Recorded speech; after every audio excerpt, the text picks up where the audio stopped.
Hi friends, வணக்கம். நம்ம சேனலில் வந்து நிறைய ஃபுட் ரிவ்யூ பார்த்துருப்பீங்க. எனக்கு புதுசான ஒரு ரிவ்யூ தான். என்னதுன்னு பாருங்கள், ஃப்ரூட் ரிவ்யூ. இது என்ன ஃப்ரூட்டுன்னு நிறைய பேருக்கு தெரியாது. தாய்லாண்டில் வந்து இது ரொம்ப ஃபேமஸான ஒரு ஃப்ரூட்டு. தாய்லாண்டில் மட்டும் இல்லை, சிங்கப்பூர், மலேசியாவில் கூட இது இருக்குதுன்னு நான் கேள்விப்பட்டிருக்கேன். நீங்கள் பாருங்கள், கேக் பாக்ஸ் மாதிரி இருக்குது. சூப்பராக பேக் பண்ணி கொடுத்துருக்காங்க. நிறைய பேர் வந்து தூரியன் விரும்பி சாப்பிட மாட்டாங்க, இந்த ஸ்மெல் பிடிக்காது அப்படின்னு சொல்லுவாங்க. ஆனா இந்த கேரக்டரும் இன்னொரு கேரக்டரும் பார்த்தீங்கன்னா 3 வேளை கொடுத்தீங்கன்னாலும் இதவே சாப்பிட்டு வயிற்று நம்புவாங்க. செமையாக இருக்குது. இந்த மாதிரி நல்ல பழுத்ததாக வாங்கினீங்கன்னா ரொம்ப ஸ்வீட்டாக இருக்கும். கொஞ்சம் கெட்டியாக இருந்தால் வந்து அவ்வளோ ஸ்வீட் இருக்காது. இது நல்லா இருக்கு. டேஸ்ட் எப்படி இருக்குன்னு சொல்லு.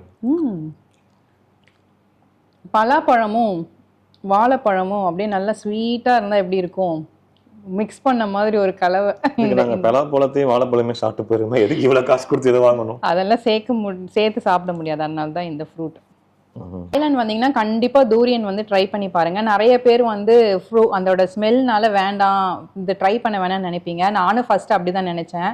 ஆனால் ட்ரை பண்ணி பார்த்த பிறகு செமையாக இருந்துச்சு. நீங்களும் ட்ரை பண்ணியிருந்தீங்கன்னா கமெண்ட் பாக்ஸில் கமெண்ட் பண்ணுங்கள். பாய்.